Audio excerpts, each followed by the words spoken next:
All right, good afternoon, everybody. We're almost there. My name's Dan Balderston. I work with Jim Zielinski at the Aerospace Corporation. A couple other familiar faces here. Our role, if you're not familiar, is to not necessarily build anything, at least nothing big, but support the large programs for mostly our government, but also our civil space programs in the country. With mission assurance. So we advise on design requirements, get involved in testing. So in our travels, actually show of hands, how many folks have been personally involved in an on-orbit anomaly investigation? So this is, all right, so far this is working out good. Now, how many of you guys have concluded an investigation without a root cause being found? Okay, come on, honest. Slowly the hands are coming up. Yeah, and I think this is where Jim and I kind of saw potentially a need to do a little bit of poking at the question of the unanticipated anomalies and how we might do a little bit better in terms of at least recording data to allow us to get to root cause. So I'm just going to go through a typical spacecraft failure story, not a true story, but representative of things that have happened that we've been involved in. Propose a problem statement you may or may not agree with, but I'll put it out there. It's from our perspective, and then kind of share with you what we see as a potential research area that's worth pursuing. Share some of the considerations we're seeing at this stage. Share some candidate guidelines that we think might be emerging, and then just explain what we're planning to do next. So, yeah, once upon a time in a happy place on the GeoBelt, envision a communication satellite that's floating along, and all of a sudden, a big solar event happens, and boom, single event upsets and latch ups, bit errors, various things happening. And in most cases, things are handled, but here and there, all of a sudden, there's a processor reset. Vehicle goes into safe mode. So then what happens? So probably there is, at best, a very specific recovery, but worst case, maybe a broad, generic recovery procedure to get back to normal mode. And in this case, this hypothetical example, oh gosh darn it, we got some latched up electronics, we have to do a power off reset. And so now we come back up and we're able to talk and able to get things down and what do we have to look at? So we had an abrupt telemetry interruption. There was no precursor indication in the stream that we got back. Our RAM was cleared on the cold start, so we don't have the ability to see what was the state of RAM and the state of the flight software and the processor at the time of the event. So we go through a full fishbone review and we exonerate things, looking for root cause. But because of the limited data, we can't, with just total assurance, know exactly what happened. So we kind of boil it down to a probability, and we say, chances are this is what happened. Here's the signature. If it happens again, here's a recovery, a quick recovery. So at least next time we won't be down quite so long looking at this problem from a clean sheet point of view. So we capture that signature and we update our recovery procedures. And then another solar event, boom. Except this time, different signature, different symptoms. We go back to the drawing board. We start looking at it from the clean sheet. So the little picture on the bottom is just a simple picture of normal ops, event, downtime, recovery. And so the whole emphasis here is, it seems, gosh, if we could be smarter and more systemic about and more deliberate about capturing breadcrumbs and key data items that would help us more quickly get to root cause, then we would at least improve our mission availability. We might even save the mission if the conclusion we come to leads us to an improper recovery and we end up causing more damage. So here's the problem statement. So you may or may not agree, but this is kind of from our perspective. When we do a FMICA analysis, we typically go through what are the anticipated failures, and we We capture data and we define recovery procedures, from a kind of a top-down point of view. And we might have some broad brush things to do in terms of inputs and outputs, but in terms of recovering from those types of things, we do a pretty good job, but still we seem to have escapes. And when we have those escapes, and if we don't have a proper recovery procedure in place, when the processor resets happen, we can have more catastrophic cascading of things that get worse.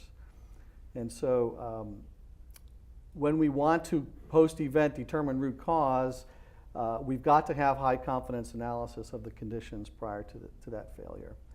And this obviously is stating the obvious, but I'm going to say this seems to be still an issue and a gap that we could probably do better on, is the ability to capture and to retrieve and analyze the post-event data.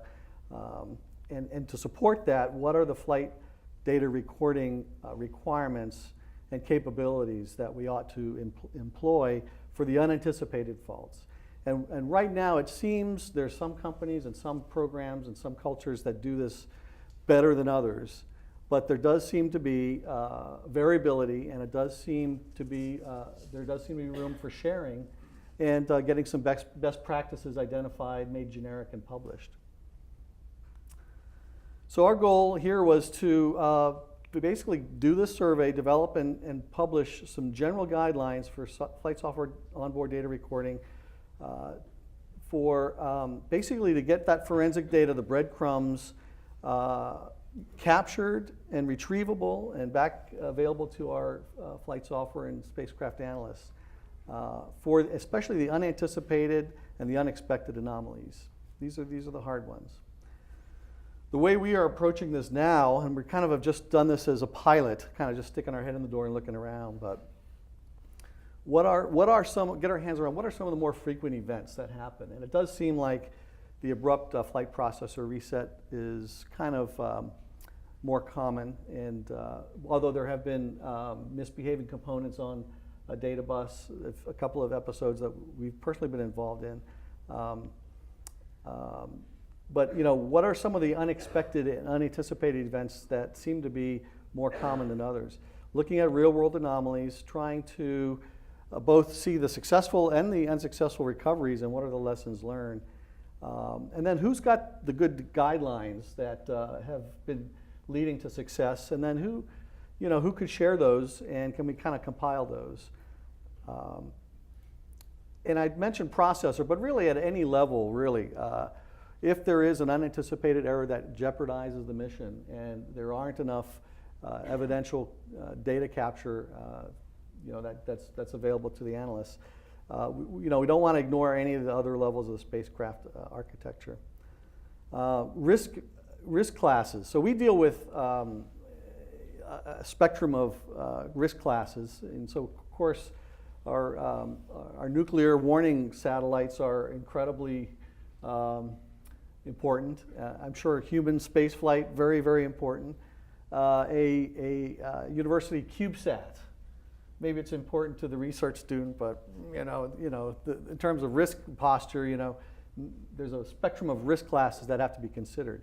Our intent here, though, was if we at least can identify and make available the guidelines and maybe even code fragments or design patterns or resources that would be much more affordable and usable, then the risk class question doesn't matter as much. But you have to at least understand the risk class. And then what about an engineering methodology? And so later on we'll talk about the necessity for persistent memory. From the very early design stages, do we really make sure we've got adequate and accessible non-volatile memory for this kind of recording? So this would be something, and then how would we record and disseminate and access that data post-event? And ultimately, again, as I said, to publish these findings, best practices, hopefully in a 12-month time frame, at least for our first offering. That's what we're going to try to aim for. I mentioned consideration of architectural elements. The obviously, flight software and at the application level is in a position to do a lot of stuff. And so within that breakdown, the spacecraft bus and payload, what are the architectures and the opportunities for building in, engineering in, not bolting on, flight data recording capability. The RTOS itself and the services layer around it and the board support package below it are also good opportunities. And in fact, we did not go, but I know some other folks, I think maybe some folks here were part of a BAE Systems symposium on flight data recording, if you will, for their 750 processor family. So that sort of thing and all the good findings out of that would be of general value, and we would like to try to collect those and also make those part of this, this assessment. But way down on the hardware level, the bootloader, board support package, discrete inputs, and reset signals, how can we effectively capture these things? And then the data bus components and the traffic on the bus. So there's some considerations and trade-offs, obviously, and again, this is, and I'll admit, this is kind of at a very high level, non-specific. It's really just food for thought. We realize as part of this issue is also going to be, if we share and are the agent for sharing this stuff, we're going to have to deal with, in some cases, companies' proprietary information, and in some cases there may be vulnerabilities that are exposed, that are sensitive. But in general, what we want to try to do is look at the sorts of things that would be the key things that you want to go right after first glance to see what happened. And in some cases this is done, but in some cases not. And basically all the triggers, all of the inputs, analog and digital, that would cause a reset, a safe mode, a controlled event. The messaging, watchdog timers, fail-safe mechanisms, interrupts and exception handlers. And this, what we've seen in some cases too is where perhaps there's an established implementation of a spacecraft design that's heavily dependent on a custom operating system or even a certain commercial product, and then there's a change out that happens at that layer. And so within that change out, how well and thorough were all of the exceptions, interrupts, and the events at that level captured, and are the breadcrumbs there to troubleshoot? So where do you record? And I mentioned earlier persistent versus volatile memory. This is kind of a no-brainer, but there are some lower level trade-offs, as you probably would imagine. You can write the double EEPROM, you can recover from there, but there are in some cases limits to how many times you can write to the double EEPROM before degradation occurs. Sometimes the number is very large, but in some cases people are sensitive about that. And the data rates vary. So what's available? Where can you persist? Do you even have a solid state recorder? Do you have other recording capabilities on board, back orbit recording, things like that? We were on one program where I think it was a Leon 3 processor that had a NIC card on it to support factory testing that they flew. And it turns out that little card had a little bit of non-volatile memory that could be written to persist a couple of key parameters that were used. So, where is all the memory? What type is it? How effective might it be to record this sort of stuff? How to record it? We mentioned this is, I think, it's probably a truism that the flight software itself is probably key to certainly the flexibility as you learn and need to adapt. Where would you put that? So some obvious places, housekeeping and state of health tasking. Are there other places that make sense and at higher data rates do you need to and want to record things within your flight software architecture? And then there's a big trade-off of how much versus your, quote, revisit rate or your archived time window of concern. The more you record, the less, or the more quickly you're going to fill up your memory, and so forth. The longer it'll take to dump it post-event. So again, these are higher level trade-offs, but again, we wanted to try to come up and boil out some general guidelines and things that might help folks engineer this kind of capability. And of course, how to retrieve after the event. So after such a reset and you're in a safe mode, of course you're going to need commandability. You're going to need the ability to dump memory. Are you going to have the ability to access all of those memory locations that you're now using? Are you going to be able to pull the data down at a rate, or basically down select or filter the critical stuff depending on your fault tree diagnosis process? And so forth. So again, there are a lot of trade-offs here, and our hope and goal was to try to boil out some of the major successes and lessons learned and make them available. Here's a couple of just example guidelines and some tenets, some engineering guidelines and implementation guidelines, just to give a flavor of what we might be trying to push for. Again, this is how can you prove or exonerate conditions on your fishbone to know what happened rapidly. You have to be able to retrieve it. We mentioned that. We think it's essential that your design has to be part and parcel of the recording capability. They have to be one, and so you try to bolt on another capability. You know, it can be done obviously, but you're probably asking for complications and difficulties that maybe don't make sense. So overall, this kind of capability doesn't just benefit on orbit.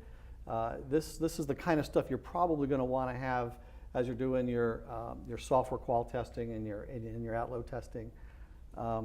We were in a one test scenario that was a processor in the loop rig for flight software qual at a certain contractor's facility. If they're here, I don't see them here. Literally, it took them about 3 months to figure this out. If somebody walked in the room with their ESD smock on, standing in one location, that there was some nodal, spiritual, EMI thing that basically caused the processor to reset. And they could, when they figured that out, they could make that happen without fail. But it took them forever to figure it out. And then when they had tried to understand what the root cause was, it turned out it was a flaw in the EDU. It was actually a manufacturing flaw in the EDU, is my understanding, that they were using to do their flight software qual testing on. But the point was, that took them 3 months, and then they burned a lot of hours trying to chase that thing down. So anyway, this is got benefits as well to your integration and test programs. I'm just listing some of the general guidelines in terms of risk tolerance. You know, your FD and C elements. Again, you know, maybe you're getting a lot of this for free by doing a good job on your FD and C and your FMIC analysis. But we would like to kind of just keep poking at this and see, you know, do we all do a good job of those unexpected conditions? Yeah, and I've got some very specific cases on the bottom that are just examples there. So what we're looking to do, we've got, I think, 3 fairly large contractors that have said they are interested in collaborating and sharing. As well, we would like to elicit from our TOS vendors and major flight processor manufacturers to also help us compile this. What we'd like to do is sort of either through these sorts of workshops, there's also a spacecraft anomalies and failures workshop, and we at Aerospace have a mission assurance improvement workshop that we collaborate with other FFRDCs and other industry partners to kind of gather this sort of thing together and publish helpful guidelines, guidebooks, and things. But we'd like to kind of start a bit of a collaboration group that can publish perhaps every other year some findings and some good outcomes. If possible, even potentially a repository of code fragments, design patterns, you know, things like that. But the key here is going to be, it's going to be information sharing. It's going to be sort of honest, you know, admission that you know, we're not perfect. We have room to improve and grow. And if there are things that are our trade craft, you know, I may perhaps taking a second look at that asking, is there a greater good to share these things with the broader community, and in return receive some of the other good findings that other folks have had in their programs. So I think after that I've got just a couple of references to some kind of related tours that we've published. If you're interested in any of these, we have a publication office that you can get these from.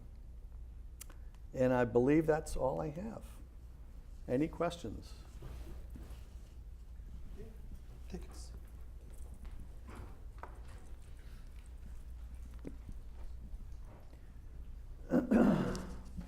So, well, I should stand up. So while you were talking, there's one of the Artem's core developers in Sydney, Australia, who's been watching and chatting me furiously. So, is that right? So Chris Johns wants to make sure you get his email address so you can talk to him, because he's actually done train black boxes and other things like that, and others. So he's got a lot of experience from multiple domains on this. Oh, wonderful. And so we're happy to work with you from an Artem's perspective, but Alan needs to take tweets of questions. Since you use Twitter a lot, you should take tweets of questions. So, because apparently people do have questions. Okay. People really are watching. Yeah. Yeah. No. So Chris Johnson was the name? Johns. I'll give you an email. All right. Good night, Chris. How are you, mate? All right. So I lived in Australia 7 years, so I have a little bit of an affiliation there.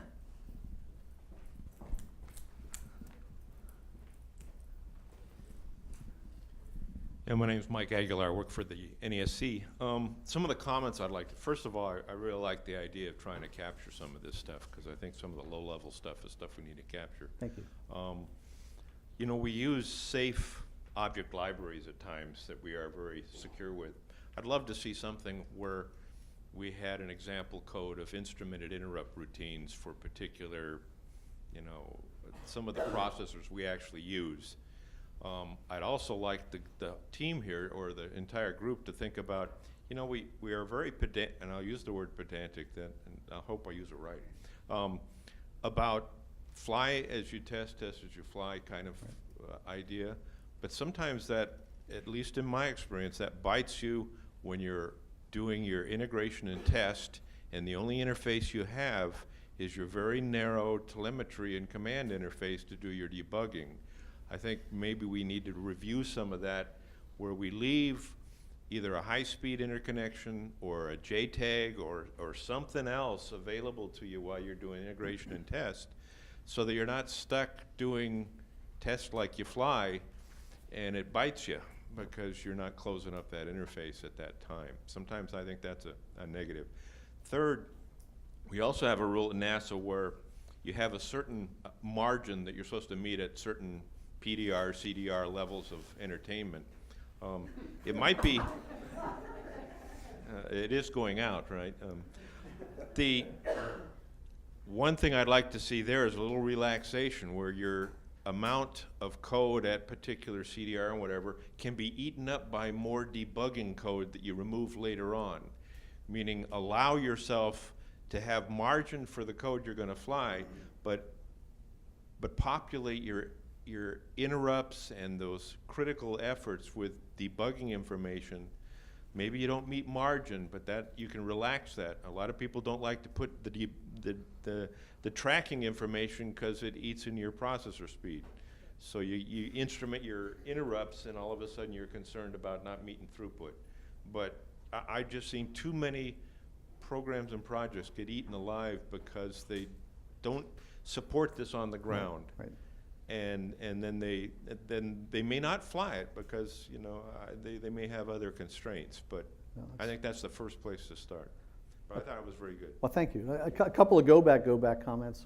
So Tony Acosta, Northrop Grumman, was going to join me here with some things that they've been doing in the area of how do I sort of shake out my software, hardware, processor environment shy of being on the vehicle, but how do I stress test it in environmentals and things in a way that I can at least see, do I capture and trap things, unexpected events. And so they've got some test bed ideas of doing that and the challenge is the destructive testing that can be costly, but maybe there's certain you know, destructive testing where we all agree that's, you know, maybe various people can ante up and cover that, the cost of that. But they're looking at doing not quite testing like you fly, but you know, a little bit better than your qual test processor in the loop environment. And the other thing I was going to mention, and Jim, you could probably take the mic if you want on this. One of the big programs we've supported got on orbit. I think it was the payload, very important payload. They spent, I don't want to quote the percent, but a massive amount of the percentage of their time, the first several maintenance builds were all instrumenting the code in response to anomalies and discoveries on orbit. And your point was, correct me if I'm not saying this correctly, but if we had up front those effective guidelines, then that instrumentation work, you know, being done early in the development life cycle would have been a fraction of the cost. And all of that effort could have been spent doing less chasing and instrumenting things and more recovery and moving a couple laps ahead of where they would have been otherwise. So. Yeah, and a segue to that is if your spacecraft has anomalies and you're scared to do a software upgrade, you can't then instrument the code after the fact. Yeah. You're afraid to do the load. Yeah. You know, I think a follow-up is that while it's obvious the gains you have on flight in operations to be able to quickly diagnose, you're not losing your mission. But also I've seen just in the development stage when you go to integration. And in integration, your system crashes and your testers say, what happened? They go, it stopped running. And then you're backfitting all these diagnostic tools and capturing capabilities, and it's bolt-on instead of designed in. Right. And it's just that we've seen, if you think about this early on and go all the way through the development and operations, that it's much more efficient, and you probably save a lot of money in the long run than you do in the back end saying, well, now we've got to retrofit, we've got to upload patches, we've got to try and diagnose this in operations. It really is probably, if you had standards and general design features, you could make your system beginning to end work much more efficiently. Right. Thank you very much. And I think that has to do with the reusing that Mike Phillips talked about throughout the whole life cycle of the program.